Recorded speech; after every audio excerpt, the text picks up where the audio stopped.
बच्चों सुप्रभातम। सर्वप्रथम आपके लिए कुछ योग संबंधी हम जानकारी देना चाहेंगे। प्राणायाम योगियों ने श्वास पर गहन और गंभीर अध्ययन किए और यह निष्कर्ष निकाला कि प्राण को साध लेने पर सब कुछ साधा जा सकता है। प्राण को साध लेने पर सब कुछ साधा जा सकता है। श्वासों का संतुलन होना या श्वास का संतुलन होना मनुष्य के प्राणों पर निर्भर करता है। प्राणों के सम्यक और संतुलन, प्राणों के सम्यक और संतुलित प्रवाह को ही प्राणायाम कहा जाता है। प्राणों के सम्यक और संतुलित प्रवाह को ही प्राणायाम कहा जाता है। प्राणायाम योग, यह योग 8 अंगों में से एक है प्राणायाम। तो बच्चों, प्राणायाम प्राणों के सम्यक और संतुलित प्रवाह को प्राणायाम कहा जाता है। हमें प्रतिदिन प्राणायाम करना चाहिए और हम आज 5 प्राणायाम आपके सामने प्रस्तुत करेंगे, जिनका आप प्रतिदिन उपयोग करके इनको अपनाकर अपने शरीर को स्वस्थ रख सकते हैं, मन को स्वस्थ रख सकते हैं। तो बच्चों, सर्वप्रथम प्राणायाम जो है उसमें आप सुखासन अवस्था में बैठ जाइए और हम प्रथम प्राणायाम करेंगे। इस तरह से बैठिए आप और सांस को थोड़ा सा प्राणायाम करने से पहले एक बात और जानकारी देना चाहेंगे कि प्राणायाम में श्वास से संबंधित सभी कार्य होता है। प्राणायाम जब हम श्वास को ऊपर अंदर लेते हैं फेफड़ों में, तो लेने की जो प्रक्रिया होती है प्राणायाम में, श्वास से ही सब कुछ होता है, श्वास के ही योग है ये।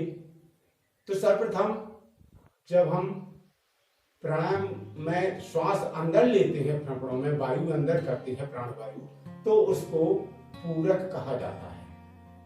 और जब लेने के बाद हम अंदर वायु के लिए रोक कर रखते हैं, तो ऐसी अवस्था को कुंभक कहा जाता है। कुंभ यानी घड़ी में रोक कर रखना, कुंभक रोक कर रखना। जो एग्जिट करते हम वायु को, प्राणवायु को जब बाहर निकालते हैं कार्बन डाइऑक्साइड के रूप में, तो उसको रेचक अवस्था कहा जाता। रेचक कहते ऐसी अवस्था को। तो सर्वप्रथम हम आपको पूरक, कुंभक और रेचक की स्थिति बताएंगे। इसको जाना थोड़ा सा बच्चों। सुखासन में बैठने के बाद देखिए कैसे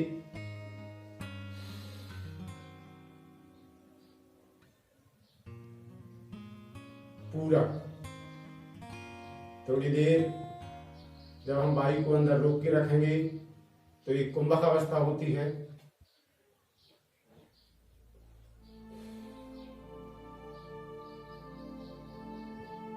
ये रेचक। फिर से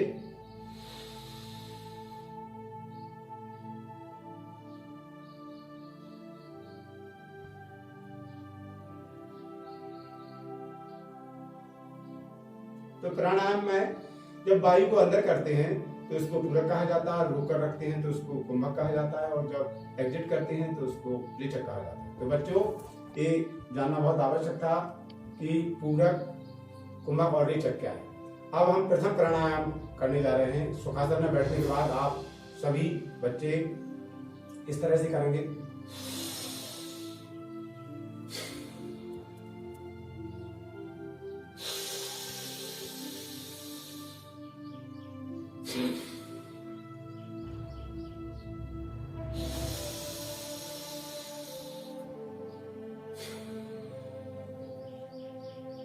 तो बच्चों, इस तरह से आप कर सकते हैं। यदि किसी को ज्यादा एनर्जी है, ताकत है, ताकत आजमाना चाहता है, तो वो इसको इस तरह से भी कर सकते हैं।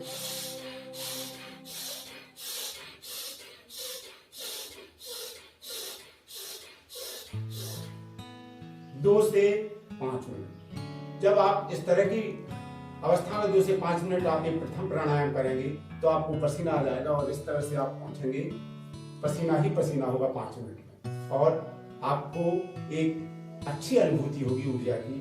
तो इसको आप प्रतिदिन कीजिए 2 से 5 मिनट, मन एकाग्र और फेफड़ों में वायु धारण करने की क्षमता इससे बढ़ती है।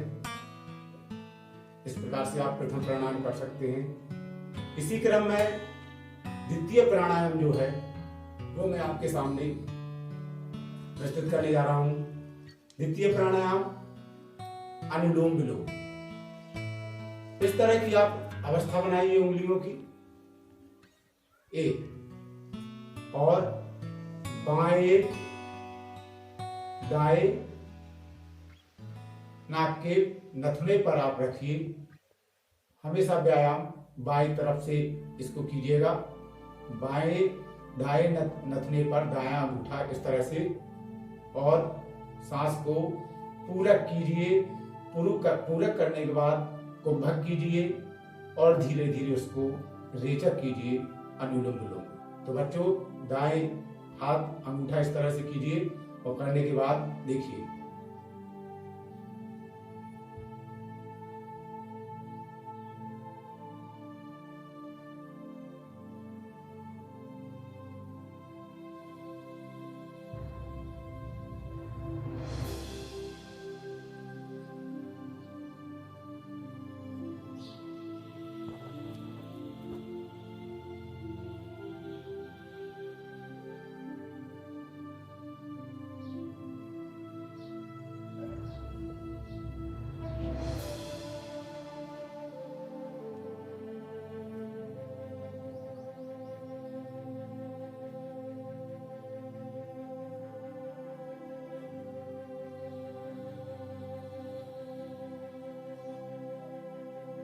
तो बच्चों, ये अनुलोम विलोम और प्रथम अवस्था में जब हम जिस नथुने से हम श्वास पूरक करते हैं तो दूसरी तरफ से हम आप उसको कुंभक करने के बाद रेचक करें। फिर इसी प्रकार से उसी से अपन पूरक करेंगे, फिर कुंभक करने के बाद पलटने के बाद बाएं साइड जाएंगे और उसको हम रेचक करेंगे। यानी जिससे आपने बाहर वायु निकाली है उसी से लेना है, फिर लेने के बाद दूसरे से वायु बाहर निकालना नथुने से और फिर उसको वापस अंदर कुंभक करके दूसरे नथुने से रेचक करना। तो बच्चों, ये 2 प्राणायाम। तीसरा प्राणायाम होता है भ्रामरी। इस तरह से आप अपनी एक लीजिए इस तरह से, और यहां पर रखने के बाद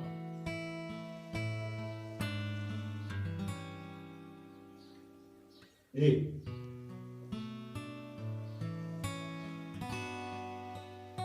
श्वास को अंदर करना है, इसके साथ ही करते जाइए।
इस प्रकार से प्रत्येक प्राणायाम अभी तक जो बताए उसको 2 से 5 मिनट आप कर सकते हैं, और पूरा का पूरा जो प्राणायाम होता है वो श्वास के ऊपर निर्भर होता है।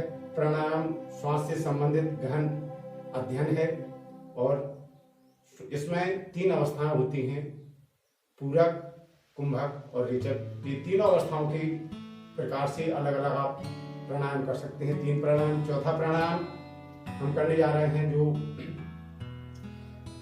ओम के अनुसार, ओम उच्चारण के अनुसार अपन कर सकते हैं।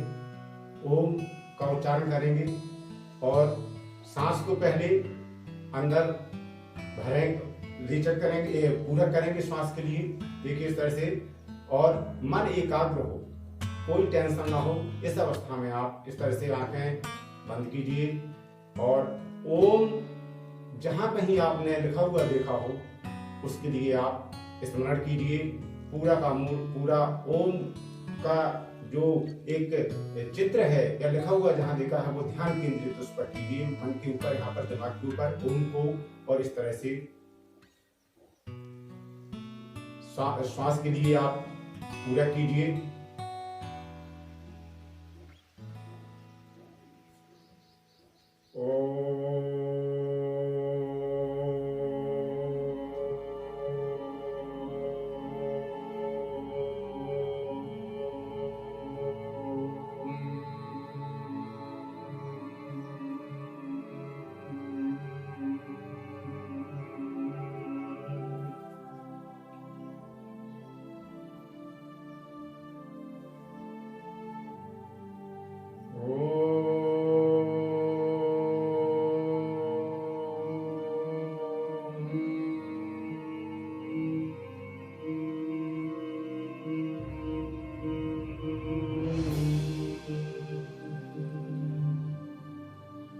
इस प्रकार से आप श्वास के लिए पहले वायु को, प्राणवायु को अंदर करना है, पूरक करना है। पूरक करने के बाद कुंभक कीजिए और कुंभक करने के बाद ओम का उच्चारण आप जैसे ही आप वायु के लिए रेचक करते हैं उसके लिए आप ओम का उच्चारण करते जाइए। कम से कम आप 10 मरतबा, 5 मरतबा ये आप कर सकते हैं। जितना भी आप चाहें आप कर सकते हैं। ये 4 व्यायाम प्राणायाम आपके सामने हुई। 5वां प्राणायाम एक और हम देखते हैं कि गायत्री मंत्र के साथ हम इसको कर सकते हैं। इसी तरह से जिस तरह से मैंने ओम का उच्चारण किया, ये सब हमारे लिए फायदेमंद है। ओम का उच्चारण जो प्राणायाम है इससे हमारा मन एकाग्र होता है, स्मरण करने की शक्ति बढ़ती है। कुछ प्राणायाम हमारे लिए फेफड़े, अस्थमा, ये तमाम प्रकार की जो श्वसन संबंधी बीमारियां हैं इसको दूर होती हैं इससे, और मन एकाग्र होता है और स्मरण शक्ति बढ़ती है। आगे जो 5वां हम प्राणायाम करने जा रहे हैं बच्चों, वो गायत्री उच्चारण के साथ, गायत्री मंत्र उच्चारण के साथ इसको हम करने जा रहे हैं। इसमें अवस्था वही रहेगी, सुखासन में बैठेंगे और वायु को हम सबसे पहले पूरक करेंगे अंदर की ओर।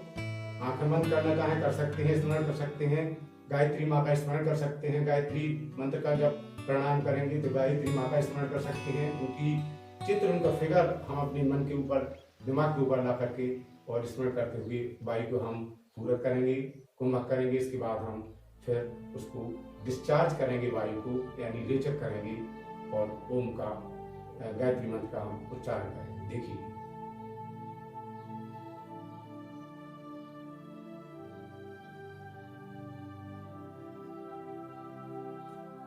ओम भूर्भुवः तत्सवितुर्वरेण्यं भर्गो देवस्य धीमहि धियो यो नः प्रचोदयात्।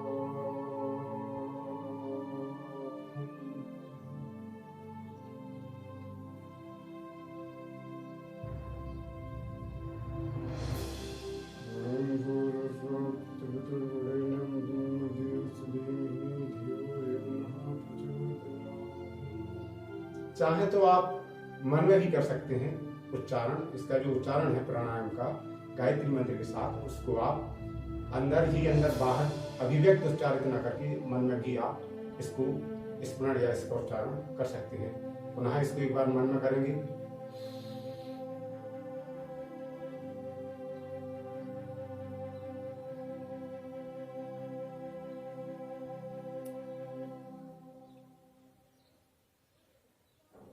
जी हाँ, आप स्मरण करके आप वायु को डिस्चार्ज करेंगे, रेचक करेंगे और जो ओम मंत्र से हम जो प्राणायाम करेंगे उससे हमारे पूरा ब्लड सर्कुलेटरी सिस्टम और श्वसन तंत्र सर्कुलेट होता है, तंदुरुस्त होता है। रेस्पिरेटरी और सर्कुलेटरी सिस्टम दोनों हमारे परिसंचरण तंत्र भी प्रभावित होता है, जागृत होती है। और अंत में जब गायत्री मंत्र के साथ हम प्राणायाम करेंगे तो अंत में आप ऐसी स्थिति में आप उसको एंड कर सकते हैं।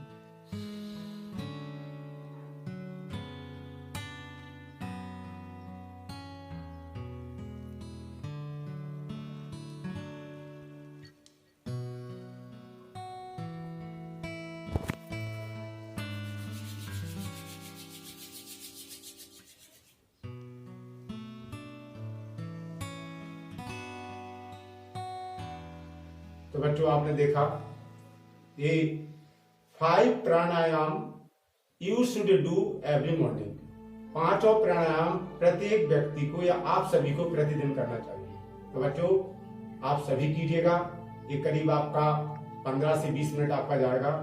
क्योंकि इस समय लॉकडाउन की स्थिति है, हमारे लिए हम सभी को सोशल डिस्टेंसिंग का पालन करना है और इसी के तहत आप घर पर बैठ करके इन प्राणायाम व्यायाम कर सकते हैं। प्रतिदिन मैं आगे बताता रहूंगा, लेकिन आप एक प्राणायाम प्रतिदिन करना मत भूलिए, जिससे विद्यार्थी जीवन में इसका बहुत फायदा होता है।